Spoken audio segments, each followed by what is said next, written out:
श्रुति स्मृति पुराणानां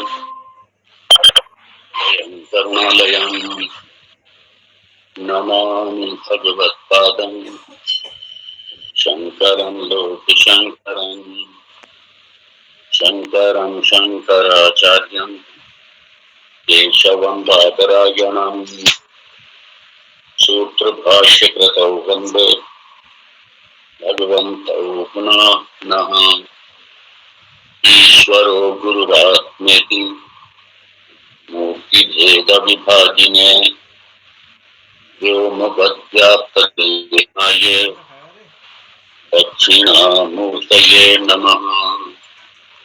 ॐ सहना भवतु सहनौ भुनक्तु सह वीर्यं कर्वावहै तेजस्विनावधीतमस्तु मा विद्विषावहै।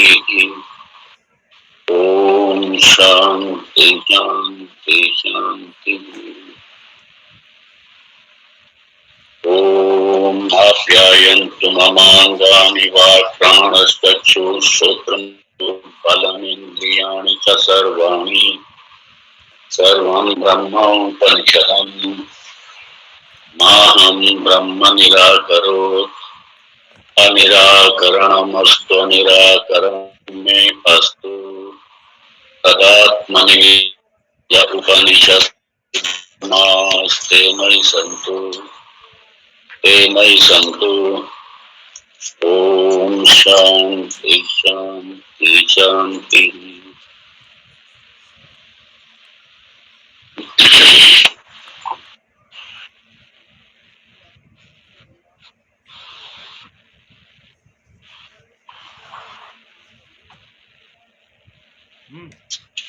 खंड तीसरा, मंत्र पहला। ब्रह्मणा देवेभ्यो विजिते तस्य ब्रह्मणो विजये देवा अमहीयन्ते।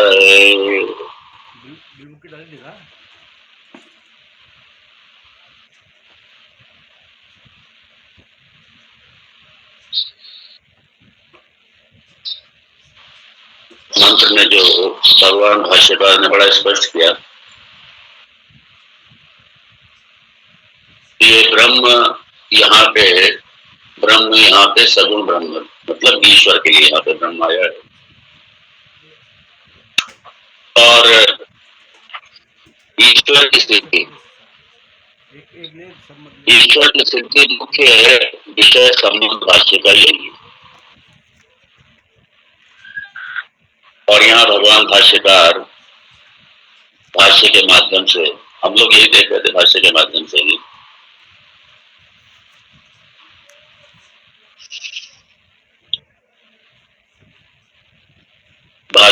वाक्य भाष्य खोलिए। यदि आप गीता प्रेस का आपके पास में केनोपनिषद है तो पृष्ठ संख्या 94 खोलिए, 94।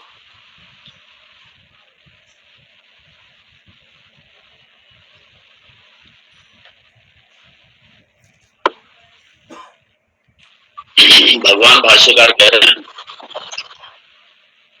कि किसी भी श्रुति में मतलब चारों वेदों में कहीं पे भी ईश्वर का निषेध नहीं किया गया है। और क्योंकि श्रुति हमारा प्रमाण है, इसलिए वैदिक मत के जितने अनुयायी हैं, वैदिक मत के सनातन धर्म को जितने मानने वाले हैं, सही बात तो यह है कि प्रथम फैक्टर प्रथम जो निर्धारक तत्व सनातन धर्म का वो भगवान ही है। भगवान के बिना धर्म नहीं और धर्म के बिना भगवान भी नहीं, दोनों बात। धर्म को ताक पर रख करके भगवान को पाना चाहेंगे, धर्म को पाना चाहेंगे, संभव नहीं है। और मात्र धर्म से ही कल्याण नहीं है, ये भी बात है। सिर्फ धर्म से, क्योंकि धर्म के बाद में यदि ब्रह्म नहीं है तो जीवन का कल्याण नहीं। इसलिए जीवन तभी पूर्ण होगा जब धर्म और ब्रह्म दोनों। यदि धर्म नहीं है तो ब्रह्म तक पहुंच ही नहीं सकते। ब्रह्म को ब्रह्म प्रवेश नहीं है पहली बात तो। और यदि ब्रह्म नहीं है तो फिर धर्म अधूरा है कि धर्म कीजिए, पुण्य कमाइए, फिर सुख भोगिए, फिर भोग जाओ, बस यही करते रहो। जन्म मरण से छुटकारा नहीं, मात्र धर्म से छुटकारा नहीं है। इसलिए भगवान ने जो भगवत गीता में कहा, सर्व धर्मान परित्यज्य मामेकम शरणं व्रज, वहां पे भगवान पुण्य का भी निषेध कर रहे हैं। और मोक्ष प्राप्ति में, ब्रह्म प्राप्ति में, मोक्ष मार्ग में जो पुण्य है ना, इसको भी पाप के रूप में गिना गया। ये भी पाप है। क्यों? क्योंकि पुण्य से आपको यह लौकिक, पारलौकिक, स्वर्ग के ये सब सुख तो मिलेंगे, लेकिन ब्रह्म नहीं मिलेगा। और ब्रह्म नहीं मिलेगा मतलब मुक्ति नहीं मिलेगी। और मुक्ति नहीं मिली तो क्या हुआ? जीवन व्यर्थ गया। आपने कुछ भी कर लिया, कितना भी पुण्य कर लिया, सब कुछ कर लिया। इसलिए यह चेत अवैतिक अथ सत्यम अस्ति। अगर इसी जन्म में ब्रह्म को नहीं जाना, सत्य को नहीं पाया, अपने स्वरूप को नहीं जाना ब्रह्म रूप में, तो कुछ भी कर लिया सारा व्यर्थ है। क्योंकि भगवती कहती व्यर्थ है, यही व्यर्थमेव, भगवान भाष्यकार भी भाष्य में। और चूंकि प्रथम 2 अध्याय में भगवान का वर्णन नहीं था, सीधा ब्रह्म विद्या की प्राप्ति थी, ब्रह्म विद्या का भी बताया गया। तो श्री भगवती ने यहाँ पे इस केनोपनिषद में पहले सीधा ब्रह्म विद्या का वर्णन कर लिया,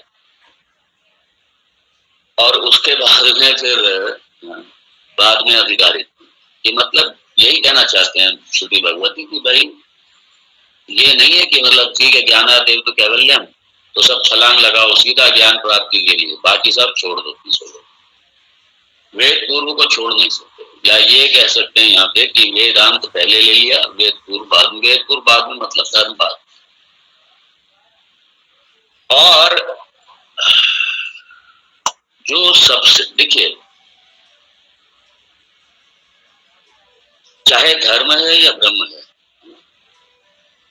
दोनों का जो मुख्य घटक है वो परमात्मा ही है। मतलब बिना परमात्मा के नहीं। इसलिए सगुण की उपासना अनिवार्य है। सगुण की उपासना अनिवार्य, इसी को भक्ति कहा गया। लेकिन ये अपरा भक्ति में है। और ये जो ज्ञान प्राप्ति का ये जो श्रवण मनन निधिध्यासन, ये पराभक्ति है। इसलिए लोगों का बड़ा कंफ्यूजन है कि ज्ञान मार्ग मतलब भक्ति से कोई लेना देना ही नहीं। अरे ये पराभक्ति है, ये भक्ति। आप श्रवण कर रहे हैं, भक्ति कर रहे हैं, लेकिन ये पराभक्ति है। अपराभक्ति भी चाहिए। अपराभक्ति भगवत कृपा देगी, आपको सपोर्ट करेगी, ये सहायक साधन में आती है। और बिना सहायक साधन के, बिना सहकारी साधन के मुख्य साधन एक तरीके से असंभव ही है। तो सहकारी साधन भी चाहिए और मुख्य साधन भी चाहिए। सहकारी साधन ये सारे जितने वेदांत के अतिरिक्त, जैसे यज्ञ दान तप कर्म, ये तीर्थाटन, जप तप दान, पूजा उपासना, व्रत, ये सब ये सहायक साधन है। ये चाहिए, ये सब चाहिए और सबको करना है, करना चाहिए। अब चूंकि यहाँ पे परमात्मा की सिद्धि के लिए भगवान कहते हैं अपने भाष्य में अप्रतिषेधाच,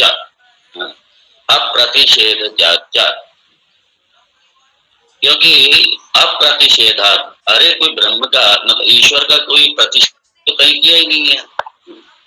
इसलिए जब ईश्वर का प्रतिषेध किया ही नहीं है कहीं भी श्रुति में, आप अगर वेद को प्रमाण मानते हैं, भगवान कह रहे हैं यदि आप वेद को प्रमाण मानते हैं, वैदिक ही अपने आप को मानते हैं और आप ईश्वर को नहीं मानते हैं, यदि तो ये बड़ा फिर तो वैदिक सही बात तो ये वैदिक होते हुए अगर ईश्वर को नहीं माने तो ये बड़ा एक तरीके से हास्यास्पद और विडंबना है, क्योंकि ईश्वर का प्रतिषेध ना तो किया जा सकता है, अगर तार्क रूप से भी देखा जाए, तार्किक रूप से भी देखा जाए, तब भी ईश्वर का प्रतिषेध नहीं कर सकते हैं, क्योंकि हमारे सामने जगत खड़ा है, हमारे सामने सारा, और ये बिना अपने कारण के नहीं, इसका कारण है और सारे कारणों का कारण परमात्मा ही है और बिना कारण के कार्य नहीं।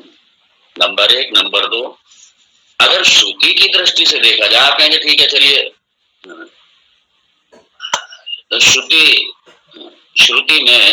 श्रुति में भगवान का वर्णन नहीं, मान लीजिए कोई कहता है तो, अरे भाई भगवान कह रहे हैं कि श्रुति में कहीं भगवान का निषेध ही नहीं किया गया, इसलिए कहा न च ईश्वर नास्ति इति निषेधः अस्ति। भाई ईश्वर नहीं है, इस बात का भी कहीं कोई श्रुति में नहीं कहा गया कि ईश्वर है ही नहीं, मतलब ईश्वर का निषेध तो श्रुति में भी नहीं किया गया। इसीलिए प्राप्ति अभावात इति चेत, प्राप्ति अभावात इति न उक्तत्वात्।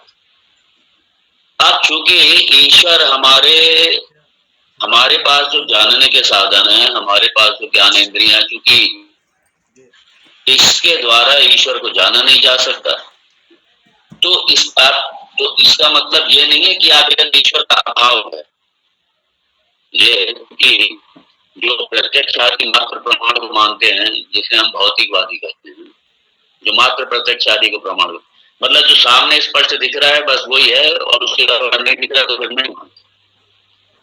तो यदि आप ये कहें कि ईश्वर तो दिखाई नहीं देता, ईश्वर कहीं दिखाई नहीं देता, तो इसलिए हम तो नहीं मानते, मतलब ईश्वर के सामने प्रत्यक्ष से प्राप्ति की सिद्धि नहीं है, तो इसलिए नहीं मानते हैं। तो ये जो है ये निषेध का कारण नहीं है, क्योंकि सामने दिखाई नहीं देता इसका मतलब नहीं है, ये कोई निषेध का कारण थोड़ी ना।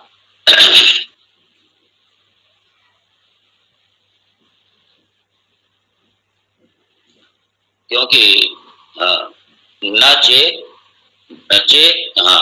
प्राप्ति अभावात इति चेत न उक्तत्वात्, ऐसा तो यार कहीं कहा ही नहीं गया। भगवान कह रहे हैं, हम भाष्यकार भगवान कह रहे हैं कि ऐसा उचित ही नहीं, ऐसा कहीं कहा ही नहीं गया कि ईश्वर है ही नहीं, और ईश्वर का अभाव है तो इसलिए ईश्वर है ही नहीं। अरे कहीं ऐसा कहा ही नहीं गया, आप दिखाइए कहीं किस प्रमाण में दिखाए हुए। और न्याय से देखो, ये तर्क से देखो, बड़ा स्पष्ट है भाई, कार्य के बिना कारण के नहीं है, और जगत है तो इसका कारण भी है, और कारण सबका ईश्वर ही है, ये ईश्वर से जगत की उत्पत्ति हुई है, वही इसकी स्थिति का कारण है, वही इसकी उत्पत्ति का कारण है, और लय भी उसी में होगा जाकर, क्योंकि एक बड़ा स्पष्ट है कि कार्य जो है कारण पर अवलंबित होता है, कारण से उत्पन्न होता है, कारण पे अवलंबित होता है, और कारण में जाके लय हो जाता है उसका। जैसे मान लीजिए घड़ा है, घड़े का कारण क्या है? मिट्टी है। अब घड़े का कारण मिट्टी, तो घड़ा मिट्टी से ही उत्पन्न हुआ और उसकी स्थिति भी मिट्टी में ही बनी हुई है, और जब टूटे फूटेगा लय होगा तब भी उसका मिट्टी में ही लय होगा, तो अंत में कारण ही बचता है। इसलिए जगत की उत्पत्ति ईश्वर से, जगत की स्थिति ईश्वर से, और जगत का लय भी ईश्वर में। तो आप ईश्वर को कोई निगेट नहीं कर सकते, और इसीलिए श्रुति भगवती ने भी ईश्वर का निगेशन नहीं किया है, बाधित नहीं किया ईश्वर को।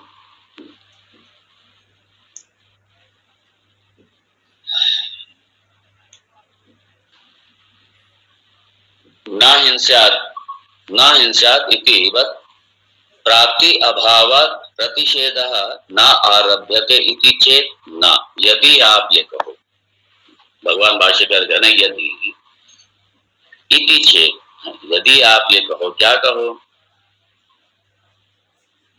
कि क्योंकि ईश्वर का शास्त्र में कोई प्रसंग तो आता नहीं है प्राप्ति अभावात प्रतिषेध न आरभ्यते इति चेत न। हाँ, क्योंकि ईश्वर का कोई प्रसंग नहीं आता, मान लीजिए शास्त्र में, यदि ऐसा कहो तो ईश्वर का प्रसंग नहीं है, शास्त्र में आता है, इसलिए न हिंस्यात् सर्वभूतानि। न हिंस्यात् इति मतलब अहिंसा परमो धर्म, अर्थात किसी की भी हिंसा ना करो। न हिंस्यात्, न हिंस्यात् इति सर्वभूतानि, सारे प्राणियों में के प्रति कभी भी हिंसा ना करो। ऐसे ही इसी वाक्य के समान ईश्वर के निषेध का आरंभ नहीं किया गया, मतलब ईश्वर के निषेध का आरंभ नहीं किया गया इति चेत न। तो कह रहे हैं बाबा नहीं, ऐसी बात नहीं है ना, ऐसी बात नहीं है। फिर उसका रीजन दे रहे हैं, क्योंकि ईश्वर सद्भावे न्यायः न्यायस्य उक्तत्वात्। अरे ईश्वर सद्भावे, ईश्वर की सत्ता, ईश्वर सद वस्तु है, ईश्वर कोई असत थोड़ी है। ईश्वर सद वस्तु है, ईश्वर सद्भाव है, ईश्वर है, ईश्वर है। और ये जो कहा गया कि ना हिंस्यात् सर्वभूतानि, इसमें ईश्वर ही छुपा हुआ है भाई, इसमें ईश्वर ही छुपा। क्यों? क्योंकि ना, अगर शास्त्र ने कहा ना हिंसा सर्वभूतानि, किसी की भी हिंसा ना, क्यों? क्योंकि सब में वो परमात्मा है भाई। इसलिए आप किसी के प्रति हिंसा करते हैं तो सीधा परमात्मा के लिए, परमात्मा के ऊपर हिंसा करते हैं, सीधा परमात्मा के ऊपर हिंसा। इसलिए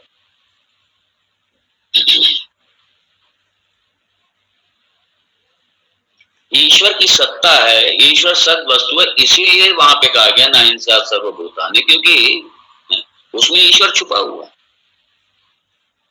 ईश्वर छुपा हुआ है। इसलिए यदि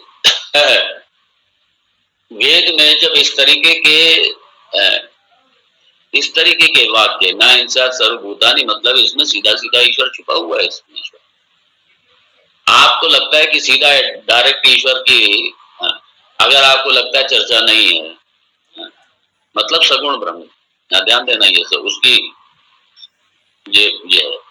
अरे भाई अगर ये नहीं होता तो ना हिंसा सर्वभूतानि, इसमें अपने आप में छुपा हुआ है ईश्वर,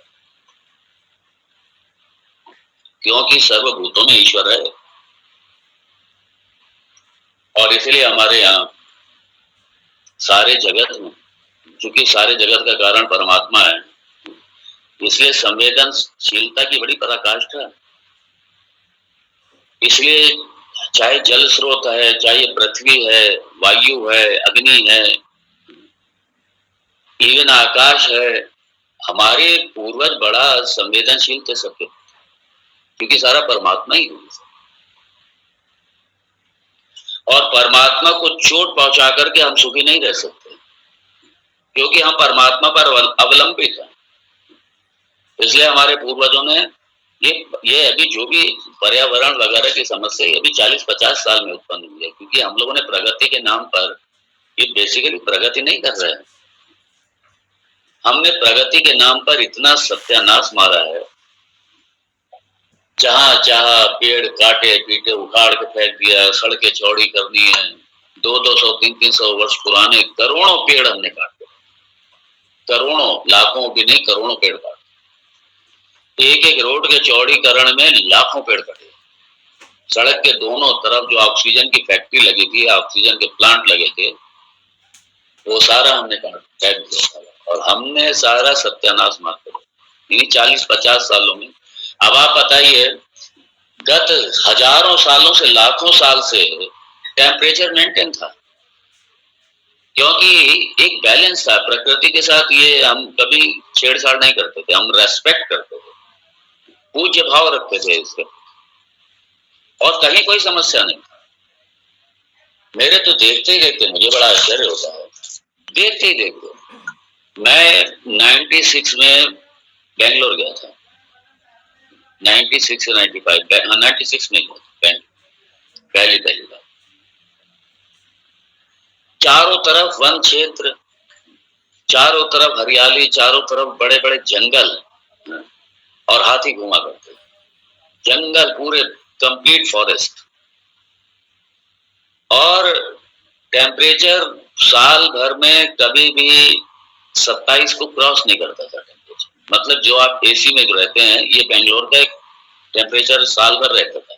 और हमने लोगों के अब घरों में पंखे ही नहीं देखे, फैन जानते ही नहीं थे लोग, और साल भर चादर ओढ़नी पड़ती थी, पंखे चलते नहीं थे ही नहीं लोगों के घरों में, पंखे फैन कुछ नहीं, और पूरा एसी का वातावरण पूरा। उसके बाद में जब से 2001 में या 2000 के बाद में जब ये आईटी सेक्टर का जब शुरुआत हुई, वहां आईटी सेक्टर में बल्कि 97-98 में शुरू हो गया। उसके बाद में जो आबादी बढ़ी और जंगल साफ हुए और बड़ी बड़ी कॉलोनियां डेवलप हुई, सब हो गया। आज बेंगलोर में पानी की समस्या हो गई, पानी पीने को नहीं, पता नहीं कितना गंदा पानी आ रहा लोगों के घरों में। और साथ में जो सबसे बड़ी समस्या हो गई, टेम्परेचर इतना हाई हो गया, आज बेंगलोर में आप बिना एसी के नहीं रह सकते, ये स्थिति हो गई। और ये सिर्फ 30 सालों में हुई है। मतलब अगर 96 से जोड़िए तो 30 साल ही हुए सिर्फ। 30 जो लाखों सालों में हमारे पूर्वजों ने हमारे उनके अभी सिर्फ कभी नहीं हुआ। हमने 30 साल में इतनी, और हम समझते हैं प्रगति कर रहे हैं। एनीवे, तो यहाँ भगवान ये कह रहे हैं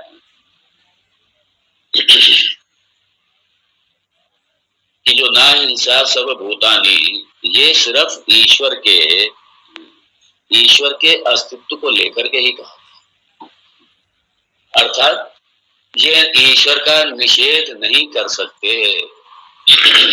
और ये थोड़ी ईश्वर कहीं बैठा हुआ जाकर, जब सर्वव्यापी ईश्वर है, सर्वत्र व्याप्त है वो, तो ये सामने हमारे ईश्वर ही है, सामने साक्षात हमारे सामने ईश्वर।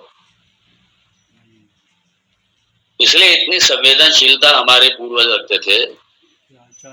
हरा पेड़ तो कभी काटते ही नहीं, और मजबूरी वश अगर कभी कोई पेड़ काटना पड़ जाए तो बड़ी प्रेयर करते थे, प्रार्थना करते थे, क्षमा मांगते थे, और ये कहते थे कि आप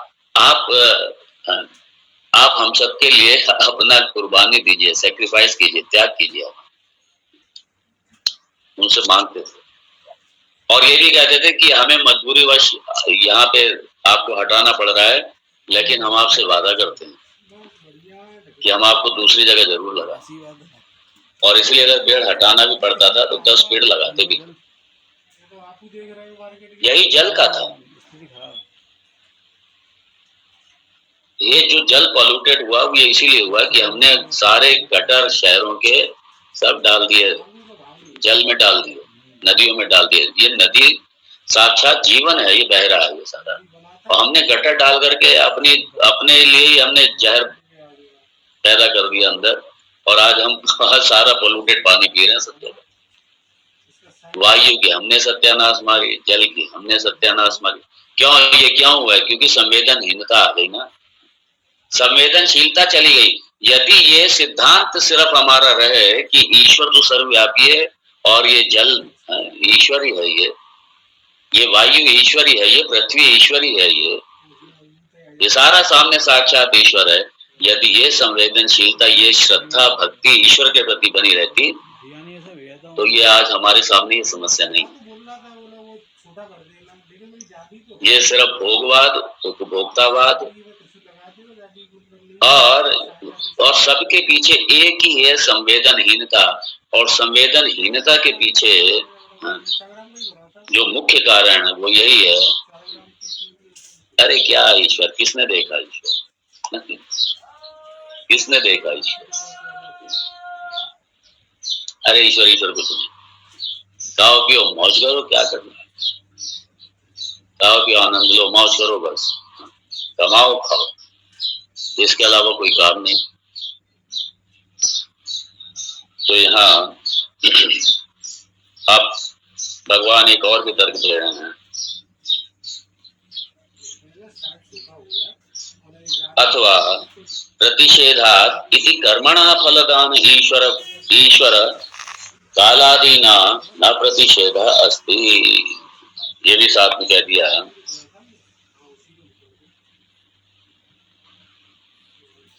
क्योंकि ईश्वर कर्म फल दाता, ईश्वर कर्म फल दाता है। और पहले भी कहा जा चुका है कि कर्म फल जो बिना ईश्वर के नहीं है। हम कर्म करते हैं, कर्म पर हमारा अधिकार है, फल के निर्माता हम नहीं। फल का निर्माता, फल को देने वाला ईश्वर ही है, हमारे हाथ में फल नहीं है। कर्म जरूर हमारे हाथ में है, लेकिन फल हमारे हाथ में नहीं है, फल का निर्धारण हम नहीं। इसलिए यहाँ पे कहा कर्मणा फलदान, जो कर्म का फल है, जो कर्म का फल है वो कौन तय करता है? वो ईश्वर ही तय करता है।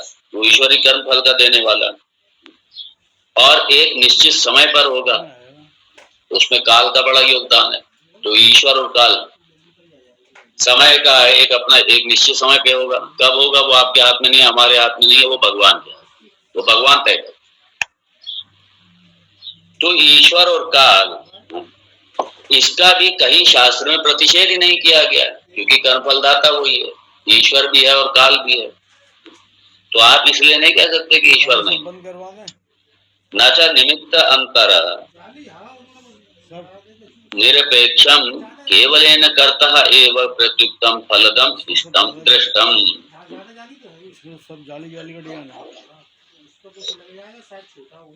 और अब यहाँ पे कह रहे हैं न च निमित्तांतर निरपेक्षम केवलेन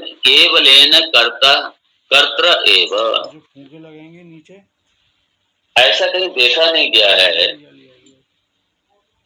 कि विशुद्ध खाली कर्ता के द्वारा, निरपेक्ष केवलेन कर्तृ एव प्रत्युक्तम फलदम दृष्टम। केवल कर्ता से ही प्रेरित होकर के, मतलब कि कर्ता के अधीन फल है, ऐसा देखा ही नहीं है। क्योंकि अगर कर्ता के अधीन फल होता तो सारे जितने भी कर्म करने वाले हैं सब, चूंकि फल उनके हाथ में होता तो कोई असफल ही नहीं होता। सबका फल अपने अपने हिसाब से सबको मिल जाता, जो चाहते हो अपना फल अपना तय कर लेते। इधर कर्म किया, फल अपने हिसाब से तय कर लिया, बात खत्म हो गई। ऐसा कहीं देखा ही नहीं जाता। नाचा निमित्त अंतर, मतलब बिना किसी निमित्त के, बिना किसी दूसरे निमित्त के, मात्र कर्ता के द्वारा ही फल का निर्धारण संभव ही नहीं। इसलिए आप ये नहीं कह सकते, क्योंकि फल दाता है वो, इसलिए ये कहीं देखा नहीं गया कि किसी ने कर्म किया और अपने आप में उसने फल भी अपना निर्धारित कर लिया और फल उसका प्रकट हो गया, उसके पास आ गया। नहीं, ऐसा देखा ही नहीं।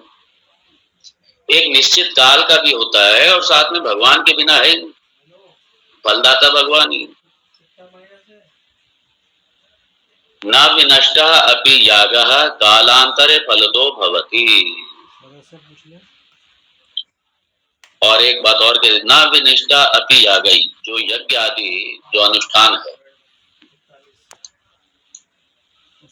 वो मान लीजिए किसी कारण से सर्वथा नष्ट हो गया, विनष्ट बिल्कुल नष्ट हुआ, तो क्या कि याग आदि कर्म, याग आदि अनुष्ठान कालांतरे फलदा भवति, बाद में फिर कभी दूसरे काल में फल देने वाला होगा, ऐसा कभी होता ही नहीं, ऐसा कभी नहीं।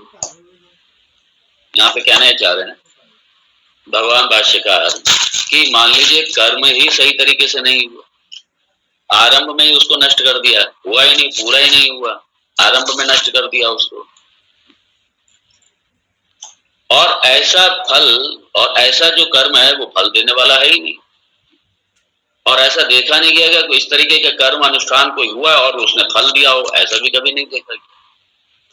इसका मतलब ये है कि एक नियम की संरचना, एक कर्म के नियम की संरचना, कर्म के सिद्धांत की संरचना, और वो संरचना, वो सारा कर्म का सिद्धांत, उसका नियंता भी कोई है भाई, उसका कोई नियामक है, कोई नियंता है, कोई शासक है, प्रशासक है उसका, तो बिना उसके नहीं है, बिना अपने आप नहीं है ये सब। इसलिए ये सब शो करता है कि आप ईश्वर का निगेशन नहीं कर सकते, ईश्वर को बात नहीं कर सकते, ईश्वर का बात नहीं किया जा सकता।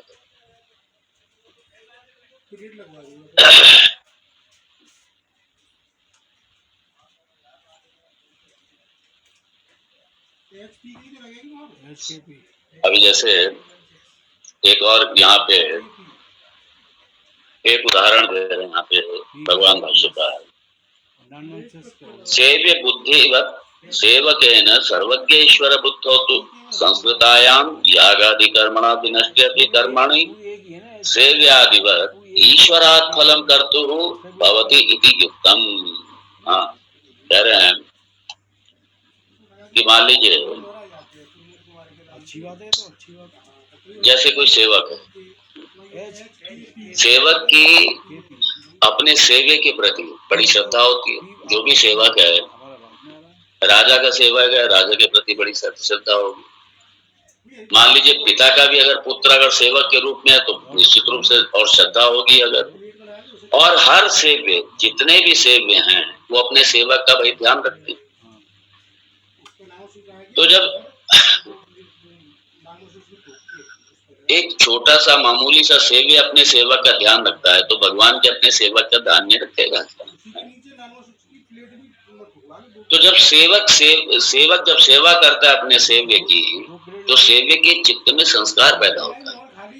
किसके प्रति? सेवा करने वाले के प्रति एक दया का, एक करुणा का संस्कार पैदा होता है। इसलिए कह रहे हैं सेव्य बुद्धिवत सेवकेन सर्वज्ञेश्वर बुद्धौ, तो जो सर्वज्ञ ईश्वर है, जब एक सेव्य, एक छोटा सा सेव्य जब ये जानता है, एक राजा का सेवक ये जानता है, एक छोटे से माले अधिकारी का भी सेवक है, अधिकारी का भी, वो भी जब अपने सेवक के बारे में जानता है, उसकी सेवा का भाव पड़ता है, उसकी सेवा का संस्कार सेव्य के ऊपर पड़ता है। तो ऐसे सेव्य बुद्धिवत सेवकेन सर्वज्ञ ईश्वर बुद्धौ, सर्वज्ञ ईश्वर बुद्ध, ईश्वर की बुद्धि में भी कौन सा ईश्वर? जो सर्वज्ञ है, उसकी बुद्धि में भी संस्कृतायाम संस्कार, उसमें भी संस्कार पड़ता है। काय का संस्कार पड़ता है? सेव्य बुद्धिवत सेवकेन, जो सेवक की जो सेव्य बुद्धि है, जो सेव्य भाव है, यहाँ पे सेव्य बुद्धि मतलब जो सेव्य भाव है सेवक का, उसका सर्वज्ञ ईश्वर पर भी क्या पड़ता है? कृपा का संस्कार पड़ता है। यागादि कर्मणा विनष्टे अपि,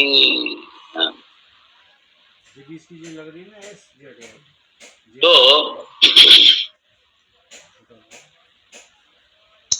यागादि कर्मणा विनष्टे अपि, उस यागादि कर्म के नष्ट हो जाने पर भी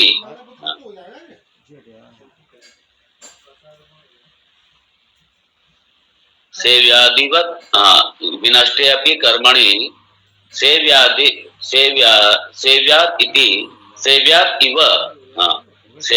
इव ईश्वरात् फलं कर्तुः भवति इति युक्तम्।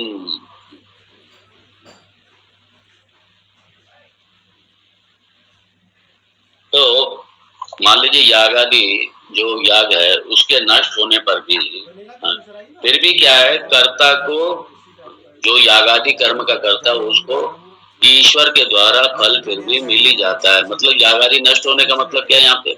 यागादि पूर्ण होने। यागादि नष्ट होने पर, यागादि पूर्ण होने पर क्या हो जाता है कि उसको भी ईश्वर से तो फल मिल ही जाता है ना।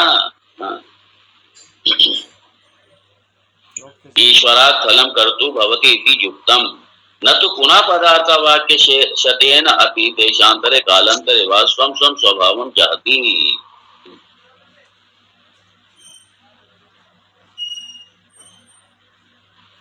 और यहाँ कह रहे हैं जो पदार्थ हैं, चाहे वो अपना देशांतर या कालांतर, स्थान का चाहे कोई भी हो, स्थान परिवर्तित हो या काल परिवर्तित हो, देश काल में वो अपना पदार्थ, अपना स्वभाव नहीं छोड़ते। जैसे यहाँ पे उदाहरण देते हैं, अग्नि किसी भी देश या कालांतर में शीतल नहीं हो सकता। नहीं देश कालांतरेषु च अग्नि ही अनुष्णा भवति। अग्नि का अनुष्णा मतलब शीतल, उष्ण मतलब गर्म और अनुष्ण मतलब उसका विलोम हो गया, अनुष्ण मतलब शीतल। तो चाहे देश काल आप कहीं भी चले, मान लीजिए हिमालय पे भी अग्नि चलाएंगे, हिमालय पे अग्नि जलाएंगे तो क्या अग्नि वहां पे ठंडी होगी क्या? आप बर्फ के ऊपर अगर अग्नि, बर्फ के ऊपर पात्र रखिए और वहां पे आप अग्नि जलाइए बर्फ के ऊपर, लेकिन अग्नि ठंडी नहीं होगी, वहां अग्नि गर्मी ही होगी। उसका स्वभाव है, उष्ण होना उसका स्वभाव है। आप अग्नि को उष्णता से अलग नहीं कर सकते, अग्नि का मतलब ही उष्णता। इसीलिए एवं कर्मणा अपि कालांतरे फलम द्वि प्रकारम एवं उपलब्धते। इसी प्रकार जो कर्म है, कर्म का कालांतरे मतलब कर्म का जब दूसरे काल में, क्योंकि कर्म का अभी कर्म के अभी अनुष्ठान के अभी थोड़ी फल मिलेगा, मिलेगा लेकिन कब मिलेगा? दूसरे काल में मिलेगा। कालांतरे मतलब दूसरे काल में। तो कालांतरे दूसरे काल में फलम द्विप्रकारम एवं उपलब्धते, दो प्रकार से फल का मिलता है। कौन कौन से दो प्रकार है भगवान बताएंगे। अब यहाँ पे देखिए एक चीज और समझ लीजिए, जब कर्मयोग की बात की है शास्त्र ने, भगवत गीता में, तो कर्मयोग में वर्ण आश्रम आदि आधारित जो आपके कर्म है वो हैं, वर्ण आधारित, आश्रम आधारित, वो कर्म हो गए आपके, जिसे हम लौकिक कर्म कहते हैं, व्यवहारिक कर्म कहते हैं, आपका धर्म कहते हैं जिसे। और दूसरा वैदिक अनुष्ठान आदि जो वैदिक कर्म है, ये कर्म, कर्मयोग में ये कर्म आते हैं। आपकी पूजा उपासना जो है ये सब कर्मयोग का पार्ट है। ये सब कर्मयोग में, ये जो कर्मयोग के नाम पे जो चल रहा है पूरे देश में, ये सब कर्मयोग नहीं है। हम तो बड़े कर्मयोगी हैं। कोई लोग कहते अरे स्वामी जी बहुत कर्मयोगी हैं बहुत बड़े कर्मयोगी हैं, मार ये सुबह से लेके रात तक लगे रहते हैं, खूब मेहनत करते हैं खूब। और वो जिनकी तारीफ होती है वो समझते पता नहीं बड़ा अच्छा, वो मार वो भी अंदर से बड़े फूल जाते हैं प्रशंसा में। कई लोग प्रशंसा कर दो तो ऐसे प्रशंसा की भूख बड़ी खतरनाक होती है। और अगर प्रशंसा की भूख शांत हो जाए, क्या प्रसन्नता मिलती है लोग। ये सब साइकोलॉजिकल डिजीज है ये सब और कर्मयोग के नाम पे कई ऑर्गेनाइजेशन, कई संस्थाएं चक्कर के, उन्हें भी नहीं मालूम कर्मयोग क्या है। वो जानबूझ के शोषण नहीं कर रहे, वो उत्पीड़न जानबूझ के नहीं कर रहे, उन्हें भी नहीं मालूम। और वो समझते कर्मयोग मतलब बस सैलरी मतलब, वो क्या है लोगों ने समझ लिया है, जो विदाउट सैलरी जॉब है वो लोग उसी को कर्मयोग समझते हैं। बस हम तो, हमारा तो कोई मतलब नहीं, बस हम तो कुछ लेते देते नहीं, बस ठीक है हम तो निष्काम कर्म कर रहे हैं। निष्काम मतलब जॉब विदाउट सैलरी को, जॉब को वो समझते हैं हम तो निष्काम कर्म कर रहे हैं, तो कर्मयोगी हैं हम, तो कर्मयोग के साधक, और उनकी तारीफ हो जाएगी तो कर्मयोग के साधक। ये सब विदाउट सैलरी जॉब, ये जो इधर उधर लगे पड़े और क्लीन ऑर्गेनाइजेशन, मैं तो देखता हूँ सीधा शोषण है। 18-18, 20-20 साल के बच्चे ट्रैप करेंगे ऑर्गेनाइजेशन वाले, और सुबह से लेकर रात तक रगड़ेंगे और कहेंगे ये कर्मयोग है। अरे क्राइम है भाई, क्राइम योग है, अपराध है ये सब, कर्मयोग नहीं है ये सब। छोटे छोटे बच्चे 18-18, 20-20 साल के, क्योंकि मैन पावर चाहिए ना, काम करने वाले लोग चाहिए। अब लाएं कहाँ से? और फ्री के काम करने वाले लोग चाहिए, और लोग जो है काम भी करते हैं। और ऐसे नहीं कि खाली 18, 20-20 साल के बच्चे, 50-50, 60-60 साल की एज वाले लगे पड़े हैं।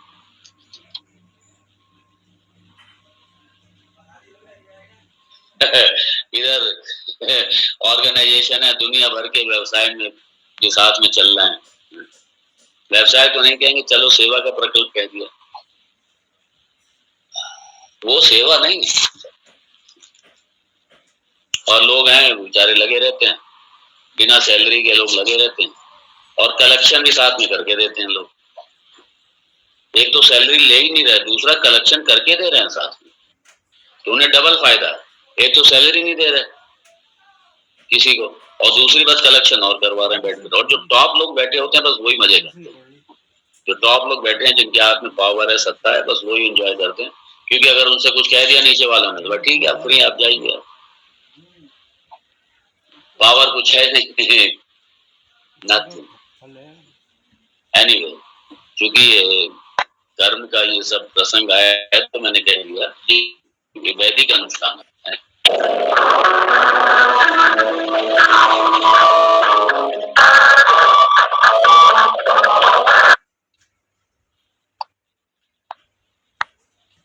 तो वैदिक अनुष्ठान आदि कर्म, कर्म योग में बड़ा स्पष्ट समझिए। एक तो कर्म योग का जो पहला लक्षण है, वो पहली बात, निष्काम कर्म तभी होगा जब ब्रह्म प्राप्ति, आप जिज्ञासु हैं, मोक्षार्थी हैं, तभी निष्काम कर्म होगा, वरना होगा ही नहीं।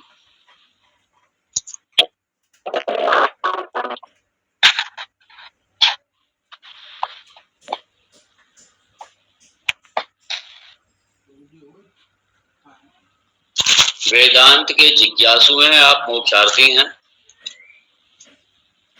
तभी निष्काम होगा। और दूसरी बात, वर्ण आश्रम आधारित आपके दायित्व, आपका कर्म वेद विहित कर्म, वेद विहित कर्म, ये कर्मयोग में ये सब आता है। आपकी उपासना, आप जो पूजा आदि करते हैं, ये सब कर्मयोग में आता है। याग आदि जो कर्म करते हैं, ये सब कर्मयोग में।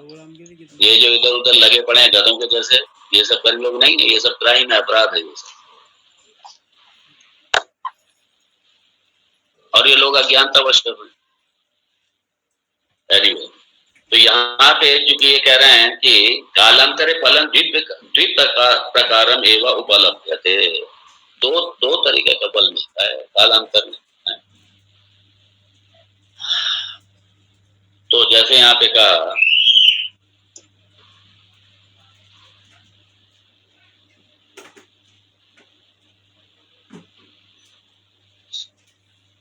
बीज क्षेत्र संस्कार परिरक्षा विज्ञानवत कर्तृपेक्ष फलम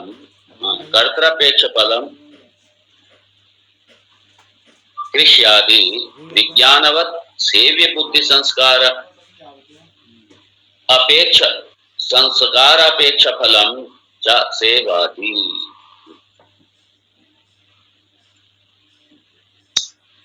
तो जो कृषि आदि कर्म है, मान, अब कृषि आदि जो कर्म है यहाँ पे कह रहे हैं, वो कर्म वो ऐसे कर्ता की अपेक्षा से फल देने वाला है, क्योंकि कर्ता भी तो कर्म के अनुरूप होना चाहिए। मतलब कर्म के, जो कर्म करना है उस कर्म के प्रति उसे ज्ञान होना चाहिए पूरा। जैसे मान लीजिए कर्ता है, कोई कृषक है, खेती कर रहा है, और उसे खेती का ABCD नहीं पता, उसे क्या करना है, हल पहले चलाना है, बुआई गुड़ाई पहले करनी है, बीज बोना है, उसके बाद में एक सिस्टम है इसका भी। और जिसे इस सिस्टम का पूरा ज्ञान है उसी को फल मिलेगा। मालूम पड़ा खेती का ज्ञान नहीं है ही नहीं, ज्ञान किसी तरीके खेती का, कौन सा बीज बोना उसे यही नहीं पता। अब वो ऐसा बीज लेकर के आ गया जिसमें कि क्षमता ही नहीं उत्पन्न होने की, अंकुर फूटने की जिसमें क्षमता ही नहीं है, उसने ऐसे बीज डाल दिए। और इसके अलावा क्या क्या, एक इसका भी नियम है। एक खेती कोई करता है उसका भी एक नियम है। मालूम पड़ा जानते ही खेती के बारे में एबीसीडी नहीं जानता और उसने मेहनत बहुत करी। उसने जो जानने वाला है उससे कई गुना उसने मेहनत ज्यादा कर ली, लेकिन जानता कुछ है नहीं उसके बारे में। मेहनत खूब करी और जानता कुछ है नहीं, नियम पता नहीं है कुछ। और यदि कोई ऐसा करता, अगर कोई ऐसे बीज डाल करके और खेती से फल लेने की अपेक्षा करेगा, फसल लेने की अपेक्षा करेगा, तो कहां से उसे फल मिलेगा? उसे फल नहीं मिल सकता। इसलिए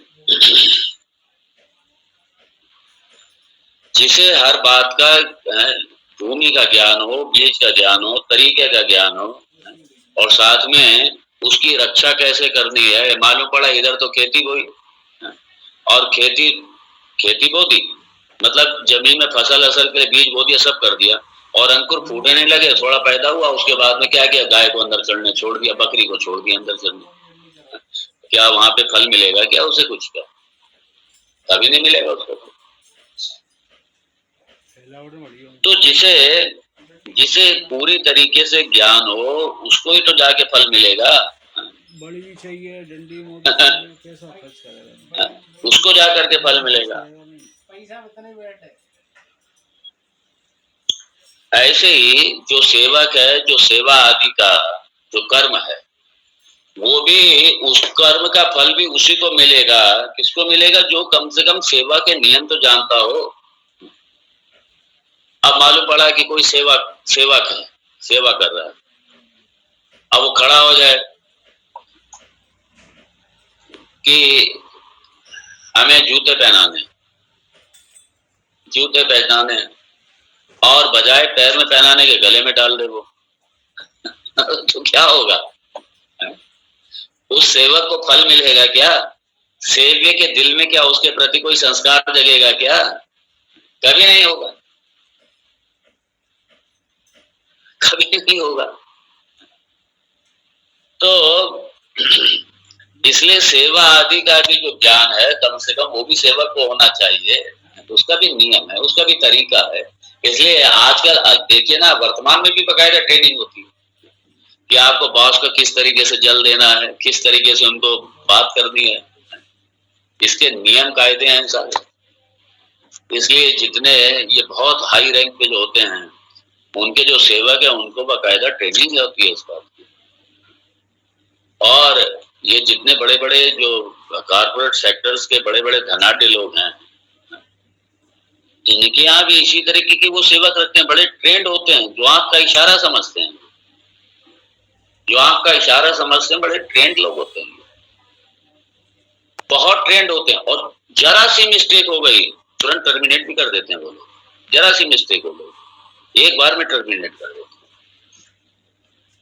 तुरंत हटा भी देते हैं।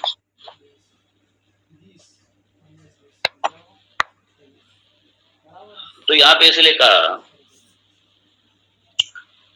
कि यदि सेव्य की, यहाँ पे कह रहे हैं विज्ञानवत सेव्य बुद्धि संस्कार अपेक्ष फलम च सेवादि। जो सेवादि का जो है, जो उसके जो फल की अपेक्षा, वहां वहां सेवक सेवक से भी यही अपेक्षा की जाती है कि उसमें पूरी अच्छी तरीके से सेवा करने का भाव के साथ साथ पूरा ज्ञान भी होना चाहिए, तब जाकर के उसकी सेवा का फल भी मिलेगा। मतलब सेव्य की बुद्धि में संस्कार तब उत्पन्न होगा फल देने का प्रसन्नता से, कि जब वो सेवक में वो सेव्य भाव होगा और पूरी तरीके से वो जानता होगा कि कैसे करना है, क्या करना है, तभी वो प्रसन्न भी होता है। नहीं तो कहते भगाओ इसे, किसको हमारे उसमें डाल दिया। मैंने कहा कई बार ऐसा एक बहुत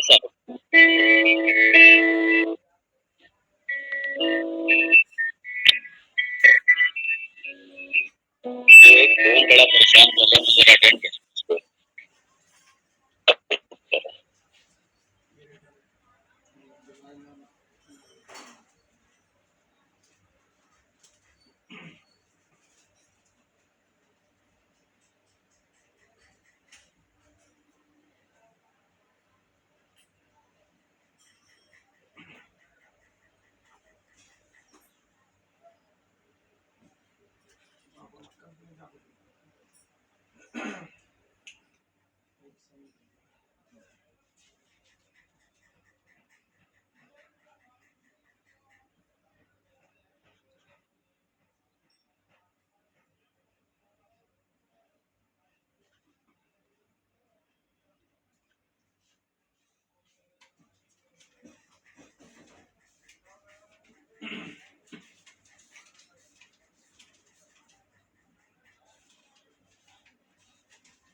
बहुत परेशान कर रहे थे 4-5 बार फोन कर चुके। मैंने कहा क्या कर रहे हैं, ये डिस्टर्बेंस कर रहे थे, तो इसलिए फिर अटेंड कर लिया। खैर,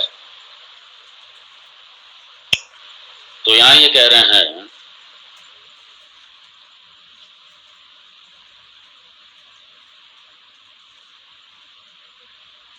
कि यागादेः कर्मणः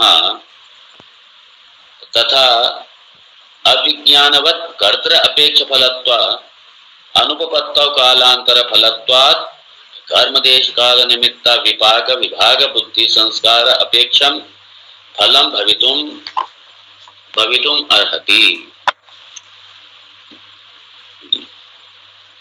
क्योंकि जो यागादि जो कर्म है, यज्ञ आदि जो कर्म है, यज्ञ अनुष्ठान आदि जो कर्म है, जो किसी न किसी निमित्त से किए जाते हैं, जो सकाम है किसी न किसी निमित्त से किए जाते हैं, वो आगे आने वाले समय में फल देने वाले हैं।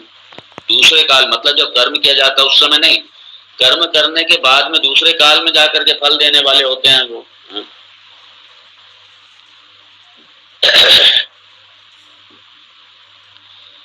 और यदि आप ये अपेक्षा करें कि अज्ञानी है वो इस तरीके का करता, मतलब जो जानता ही नहीं है कि क्या अनुष्ठान करना, कैसे करना है, ना कोई नियम का पता ना कुछ पता है, उठा करके बस लकड़ियां ली और आग लगा दी, वो तो खाली एक श्रम हो गया बस, और उल्टा वेस्टेज है। याग आदि तभी होगा जब वैदिक कर्म, जब वैदिक नियम से, वैदिक अनुष्ठान से, वैदिक मंत्रों के साथ होगा। वरना तो ठीक है, अपना गड्ढा खोदा और उसमें लकड़ी डाली और लकड़ी डाल दी, उसमें आग लगा, वो तो सारा पॉल्यूशन है, वो कोई याग आदि कर्म नहीं है। वो कोई अज्ञानी इस तरीके से करेगा, उसे थोड़ी यज्ञ का फल मिलेगा। तो उसने उठा करके यज्ञ सामग्री को स्वाहा भी कर दिया, कोई नियम पता नहीं, कोई तरीका पता नहीं, कुछ नहीं पता, अज्ञानी है। तो उस अज्ञानी के वो अज्ञानी अगर इस तरीके से करे, वैदिक अनुष्ठान तरीके से ना करके याग आदि कर रहा, अपनी मन मर्जी से कर रहा है, अपने तरीके से कर रहा है, कोई तरीका ही नहीं उसका, तो वहां पे उसको फल की अपेक्षा नहीं वो कर सकता। हाँ, कर्ता यदि वैल इक्विप्ड है, वो जानता है, तो उसको फल मिलेगा जाकर के।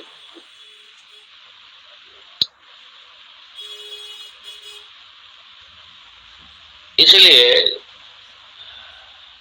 उनका जो कर्म का जो फल है, वैदिक यज्ञादि कर्म का अनुष्ठान का जो फल है, वो देश काल निमित्त, हाँ, और ये सारे कर्म के अच्छे तरीके सारे विभाग को जो जानने वाला, समझने वाला है, हाँ, वहां, और वो ऐसा कोई व्यक्ति चेतन ही होगा, कोई जड़ थोड़ी होगा। तो इसलिए चेतन की, हाँ, उस बुद्धि के संस्कार की अपेक्षा, हाँ, मतलब कोई चेतन प्राणी के द्वारा ही किया जा सकता है।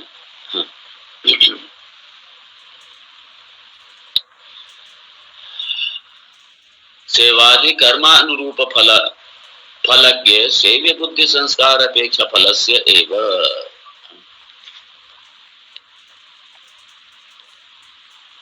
तो जो सेवा आदि का फल है, सेवादि कर्म अनुरूप फलज्ञ, सेवादि का जो कर्मों का फल है वो उस फल के उसके अनुरूप फल को जानने वाले जो सेव्य है, सेव्य मतलब जिसकी वो सेवा कर रहा है, यहाँ क्योंकि भगवान की है, मान लीजिए भगवान को लगे सेव्य, तो सेव्य की बुद्धि पर संस्कार की अपेक्षा से मिलता है। मतलब कि जब उसने याग आदि कर्म ईश्वर पे श्रद्धा रखते हुए, ईश्वर पे विश्वास रखते हुए बड़ी श्रद्धा पूर्वक याग आदि उसने कर्म वैदिक अनुष्ठान कर्म किया,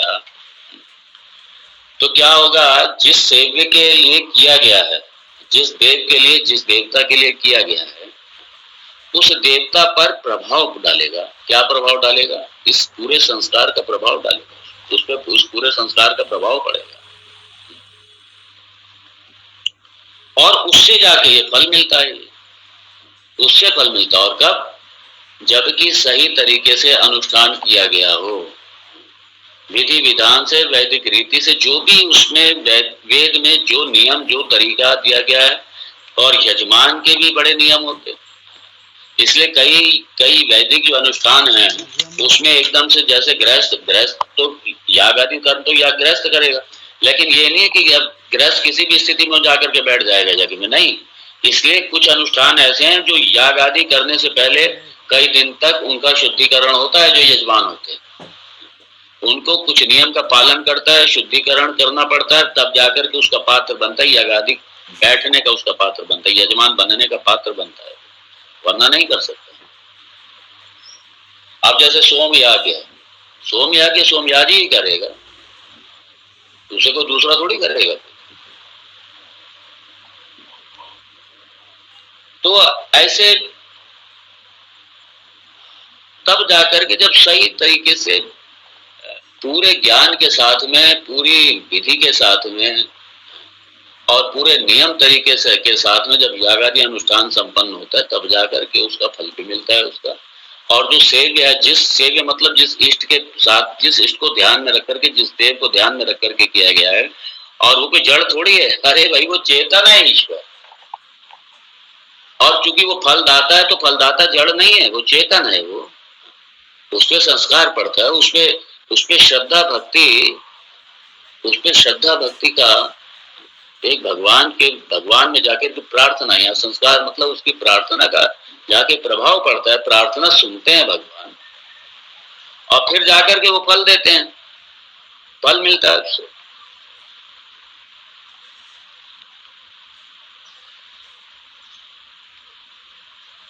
अब इसलिए यहाँ पे कह दिया, क्योंकि ईश्वर जड़ नहीं है, चेतन ही है, और फिर ईश्वर है भी। और फिर एक और यहाँ पे तर्क दिया, तस्मात् सिद्धा सर्वज्ञ ईश्वर, इसलिए ये सिद्ध है क्या कि ईश्वर सर्वज्ञ है। क्यों? सर्व जंतु बुद्धि कर्म फल विभाग साक्षी सर्वभूतांतर आत्मा, क्योंकि वो सारे जीवों की सर्व कर्म, सर्व जंतु बुद्धि, सारे जीवों की बुद्धि कर्म और फल के विभाग का साक्षी, कर्म और उसके फल के विभाग का, किस कर्म का क्या फल मिलेगा, कब मिलेगा, कितना मिलेगा, वो सारे का सारा साक्षी। और वो कौन है? सर्वभूतांतर आत्मा, सर्वज्ञ, पहले तो कहा सर्वज्ञ, सर्वज्ञ ईश्वर है।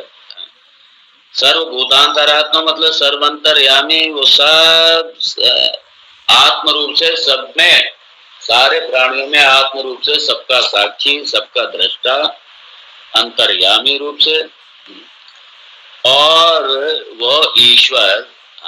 इसलिए कहा सिद्धा सर्वज्ञ ईश्वर, इसलिए ईश्वर है भाई, और वो सर्वज्ञ। क्योंकि फलदाता है। अब फलदाता है और फलदाता अगर सर्वज्ञ नहीं होगा तो क्या होगा? मान लीजिए अगर फलदाता सर्वज्ञ है नहीं, किसी ऐसे को उसमें फलदाता को बना दिया जाए कि भाई ठीक है तुम फल दो, अब उसे पता ही कुछ नहीं है। अब मालूम पड़ा जो पुण्य काम कर रहा है उसको तो पाप के फल दे रहा है सारे, और जो पापी है उसको पुण्य का फल दे रहा है, मतलब उसको सारा हौच-पौच हो जाएगा फिर तो सब। इसलिए, और वो सर्वज्ञ इसलिए वो चेतन है, वो जड़ नहीं है, वो प्रकृति नहीं है तुम्हारी, वो जड़ नहीं है, प्रकृति नहीं है, वो चेतन ईश्वर है वो। इसलिए श्रुति भगवती का जो बृहदारण्यक उपनिषद का मंत्र भगवान ने कोट किया, भगवान कह रहे ये मेरी कपोल कल्पना नहीं है भाई, जो मैं आपसे कह रहा हूँ, जो मैं लिख रहा हूँ, जो मैं कह रहा हूँ, ये मेरी कपोल कल्पना नहीं है, ये वेद में लिखा है। ये क्या लिखा है?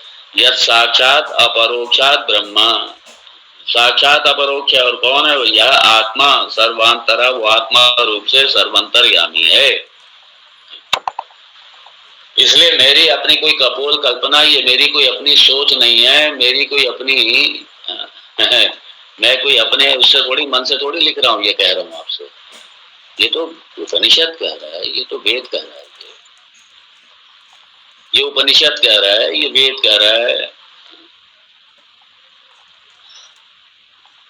कोटि मात्र हितैषिणी भगवती, भगवान भाष्यकार लिखते हैं एक जगह पर, कोटि मात्र हितैषिणी भगवती, कोटि मात्र हितैषिणी भगवती श्रुति, ये वो कह रहा है, ये वो कह रहा है।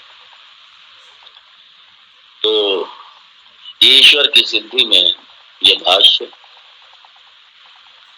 और इसको आज तो खैर काफी स्पीडली मैंने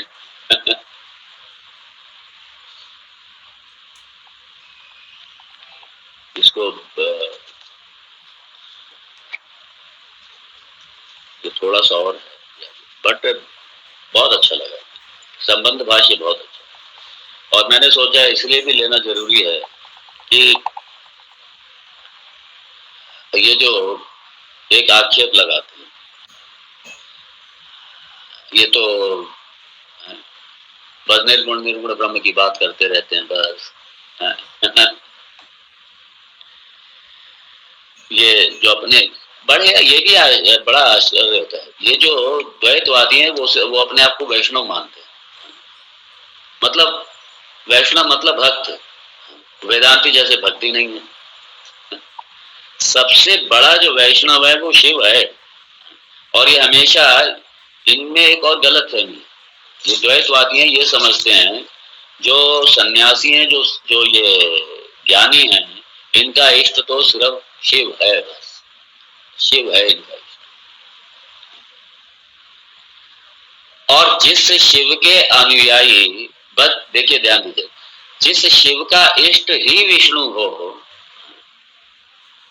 और उसके अनुयायी, उस शिव के अनुयायी जिस शिव का इष्ट विष्णु ही हो, उसके अनुयायी विष्णु की कैसे अवहेलना कर सकते हैं भाई? इसलिए सारे सन्यासी वैष्णव हैं, और सारे जितने वैष्णव हैं सारे शैव हैं, सारे के सारे, क्योंकि विष्णु के इष्ट शिव हैं, विष्णु के इष्ट शिव हैं, विष्णु शिव की उपासना करते। इसलिए खामखा कि ये वैष्णव हैं, अपने आप हम तो वैष्णव हैं, बस वैष्णव हैं, हम सन्यासी हैं, हम ज्ञानी वानी नहीं, सन्यासी हम तो वैष्णव हैं, हम ज्ञान मार्गी नहीं, हम वैष्णव हैं। जानते नहीं।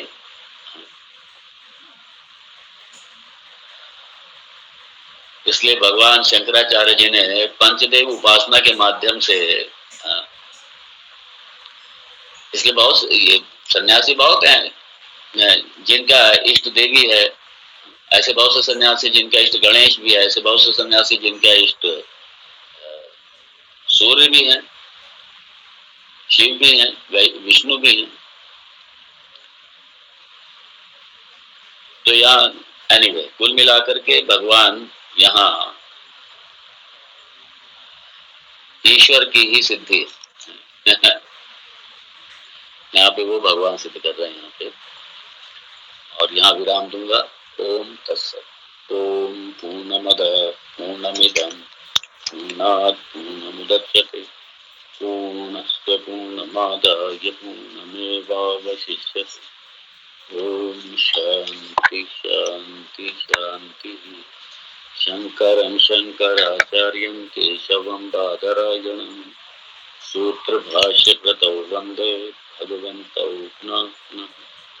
ईश्वरो गुरुरात्मेति मूर्तिभेदविभागिने व्योमवद्व्याप्तदेहाय दक्षिणामूर्तये नमः। ओम शांति शांति शांति। हरि ओम श्री गुरुभ्यो नमः। हरि ओम।